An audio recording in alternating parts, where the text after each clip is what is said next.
Hey guys, so just to prove my level of commitment, I'm about to get on this scale again, just to see kind of where we're starting off at. So yeah, let me see. I am using this digital scale, and please keep in mind I have my phone in my hand, so this is very possible that it might add a significant amount of weight, but yeah. And there it is, 275.6. It's about what I expected, but you know, here we go. Hey guys, so I must have hit the record button like 3 times recording this, and I cannot figure out how to get started on this. So I guess the best thing to do is just get started. So my name is Brittany, and I am 40 years old, and I am significantly overweight, as you can tell. But I have always been an overweight person, a human. I've been overweight my entire life. All the way, let's see, around high school I weighed 210 pretty much, and I stayed 210 until I had my first child. I actually lost weight while I was pregnant. I lost 40 pounds. For whatever reason, when I was pregnant, I had 0 sugar cravings, 0 food cravings the entire pregnancy. And I walked and did pretty much everything. Now, then again, I was 22 or something like that. So 22, 23 years old. So I mean, I had more ahead of me than you can imagine. And at the time, both my parents were ill and still alive. They are not now. They are both deceased, but, which by the way, both deceased before the age of 50. So the odds aren't looking too great for me. So again, I have lost weight, gained weight my entire life. I am a very active person. I played softball growing up. I was obsessed with lifting weights and working out, and I would lose weight, gain weight, but I never went below 210 until I got pregnant with my daughter. I actually went in for my first appointment, and then my appointment before I had my daughter, I actually evened out. Like, I had lost that much weight while I was pregnant, and then that I never technically gained weight on the scale. So I think I was like a pound or 2 off. So anyway, so I then lost weight. I decided to, since she was a surprise, I decided to get an IUD. And after the IUD, I actually got pregnant again with the IUD, like 6 months later. So at that point, my father was on hospice with cancer, and he did pass away. And so with that pregnancy, for my son, my second was my son, I really kind of just went into depression, and with my dad being sick and everything. And when he did pass away during the pregnancy, I just didn't care as much. So I ended up eating a lot and then gained weight. And so after I had my son, I mean, I had gained like 20 pounds, 25 pounds. So at that point I was 222, and then decided to invest in myself and start a weight loss clinic, a medical weight loss clinic. So I started at a medical weight loss clinic, and they prescribed, I was not a fan of like the whole Adipex scene, and I didn't want to be on Adipex. However, I have a strong sugar craving 24/7. So, but at that time, keto wasn't a thing. So this was something that was, keto was just kind of, I mean, it was around, but it wasn't like pop culture blown up everywhere. Anyway, so essentially what they put me on was a keto diet, but it wasn't known as keto at the time. It was just high fat, low carb.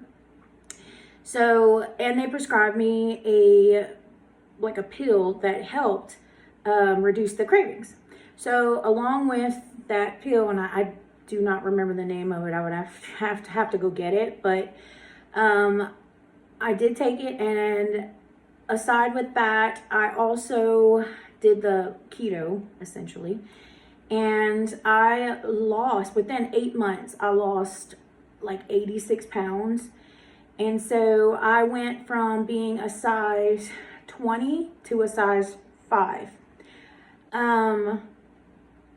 I lost so much weight, and I just became obsessed with losing weight. But keep in mind, I was on a pill taking those food cravings away from me. And so, you know, I was keeping a journal and stuff, but with not having that intense food craving, I was able to make the right choices. And then once I started losing weight, then I was able to start moving more and doing like running. Running. I started running at that point. I was training for a marathon or a half marathon. And so at that point, I had gotten so intense with it that I ended up actually injuring my neck. I lost so much weight that the medical weight loss company that I was with actually put me on their commercial. And if I can find it, I'll put it on here for you. But, and I was happy. I was generally happy. Even my boss pulled me aside and was like, I don't know what changed, but your confidence and everything, I mean, you're doing amazing. So at that point, I generally felt amazing. Although I had lost so much weight that I looked sick. And it got to the point where my husband hugged me and he was like, you need to stop losing weight. I'm actually afraid that I'm going to crush you. Which my husband does not care what size I am. He loves me. And he just wanted me to be happy. But I became obsessed with it. So then I started training for this marathon. I ended up injuring my neck and my shoulder because I was running with hand weights that were heavier than I probably should have been holding. So I ended up having to get on a bunch of steroids for long periods of times, and I counteracted everything. And long story short, I gained all the weight back plus an additional 70 pounds. So a couple of years went by. It never really limited my mobility. It was always active, doing things, going to Disney, traveling. I was working in a medical clinic, never limited me until a certain point. And then I was working for one of our local hospitals who had amazing benefits.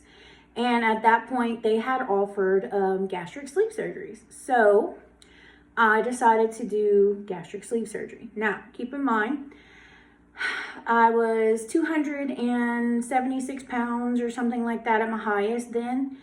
And I didn't have any secondary diagnosis, like no diabetes, hypertension, anything like that. Still don't to this day. But luckily, knock on wood, where this fake press wood. Anyway, so with that being said, I went ahead with the surgery. And to do that surgery, you had to go to nutritional services and counseling. So I went to nutritional counseling for 6 months.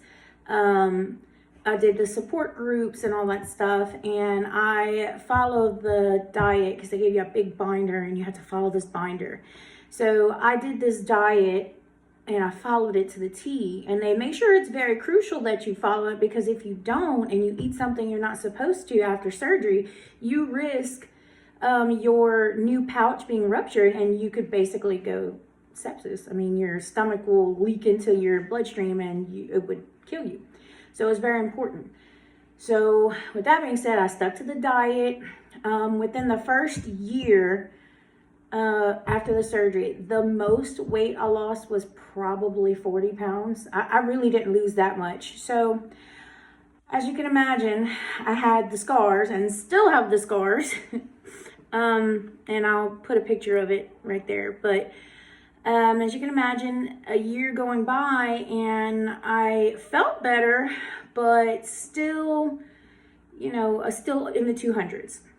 I was doing, following the diet for the most part. I was exercising, not as much as I should have, and then I guess after the weight gain and realizing that I failed again, and I failed a surgery that I was so grateful to get the opportunity to do, that most people would love to have, that everybody else around me seems to be doing it and succeeding. So I'm fairly certain. There is something going, like myself mentally, that is just keeping me addicted to food.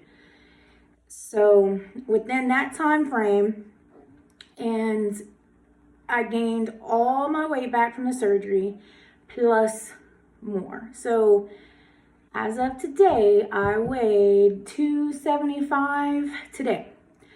But with that being said, around COVID happened in 2020, we went home. When we went home, I took that opportunity to try and lose weight again on my own. Since I was at home and had access to healthier foods and just things like that. So I started intermittent fasting. Now, I started intermittent fasting and I felt like that tool gave me control, a little bit of control anyway. So I would fast from 8 p.m. to 12 p.m. the next day. And 6 months, I lost almost 45 pounds to 50 pounds. Again, feeling great. Got around 220, 222.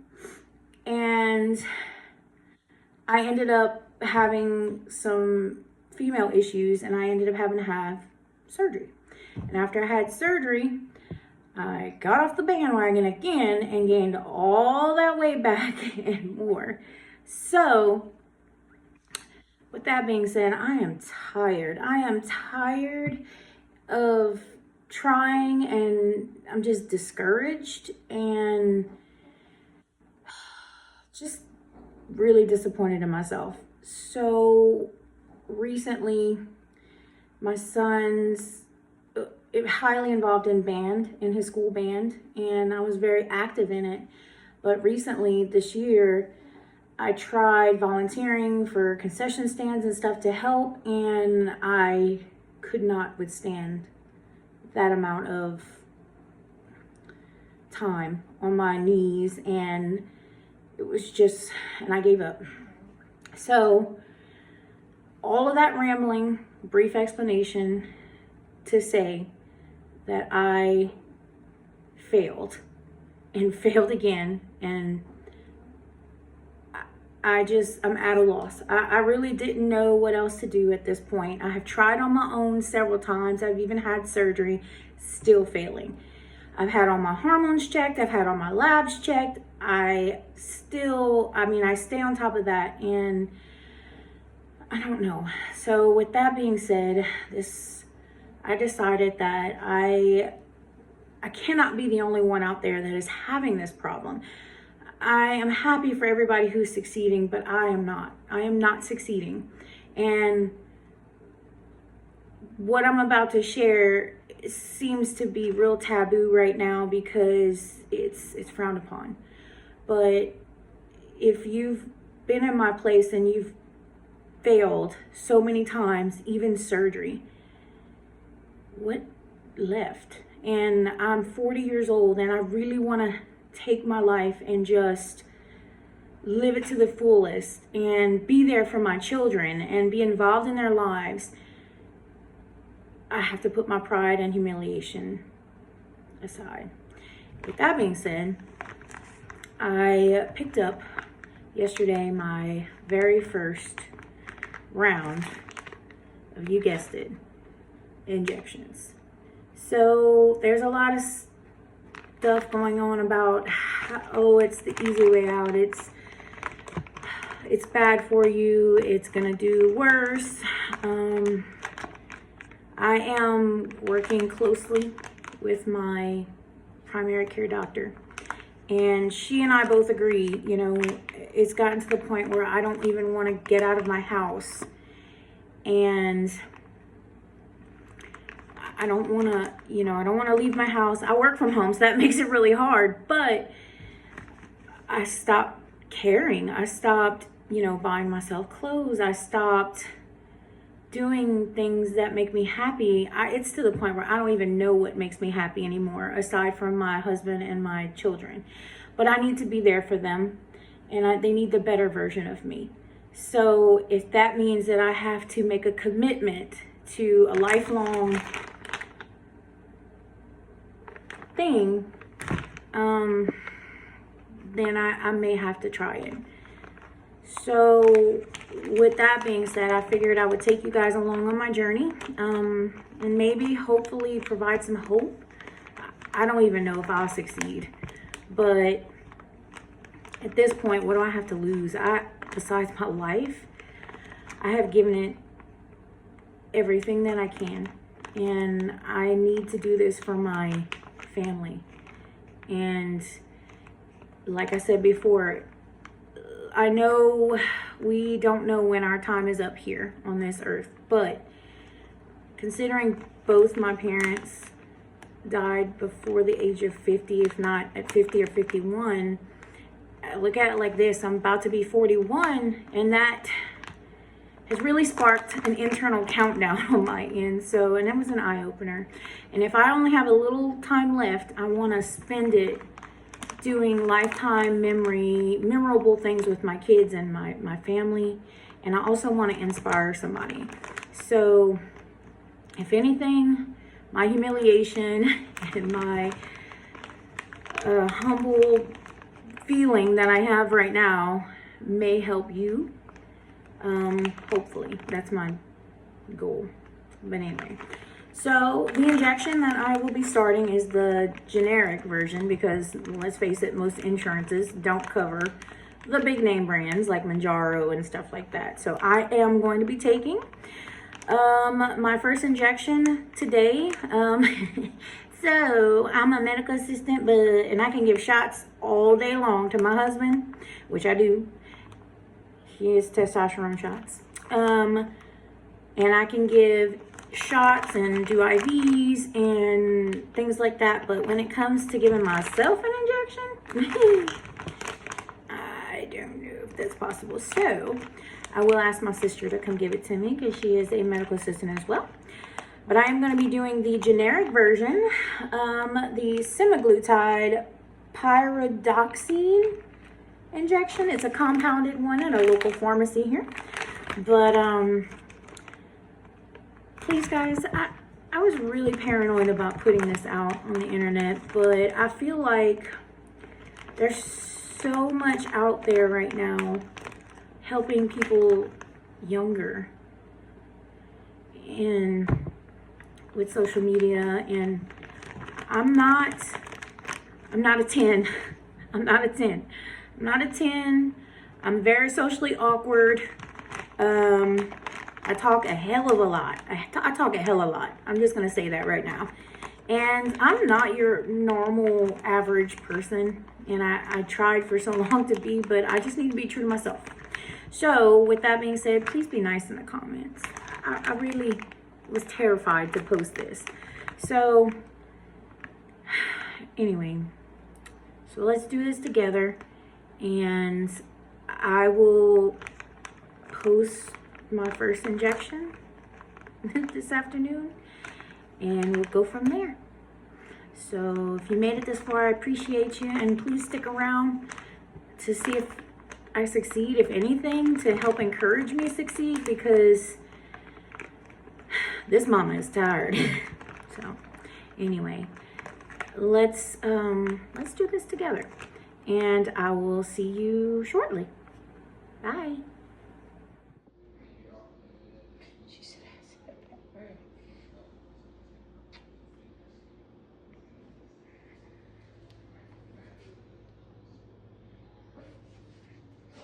No, you're in my spot, baby. You have to get up. Double check that to make sure that's right.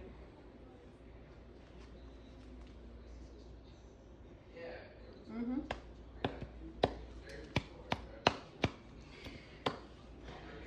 Which one you gotta get this in? This one, that one? Don't matter. This one, is it easier if you do this one? What's easier for you?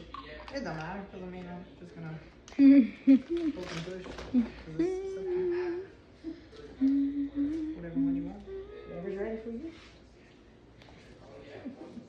Yeah, I like it. Gotta get it from this view. Yeah, you're behind, your subcute's behind you. Yeah, no, The fat in your arms, huh? Yeah, it is. Pinch Oh, that which fat, one? good. Right there. No, that's in the muscle. I feel you pulling on my muscles. Good. Grab my bat wing. Baby, that's gonna hurt under there. Grab that bat But if wing. you pull There it you big, go. no, but if you pull it big enough, that's what I said. Hey, wait, you need to wipe that area. Well, yes, girl.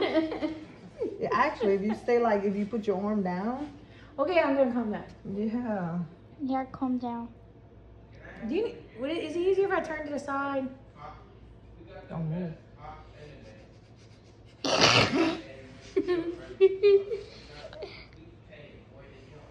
You're gonna be fine. Look, snow in the background. You better pinch that on good. Girl. Ready? 1, 2, 3. No. The cat pokes me harder than Yeah. that. Okay.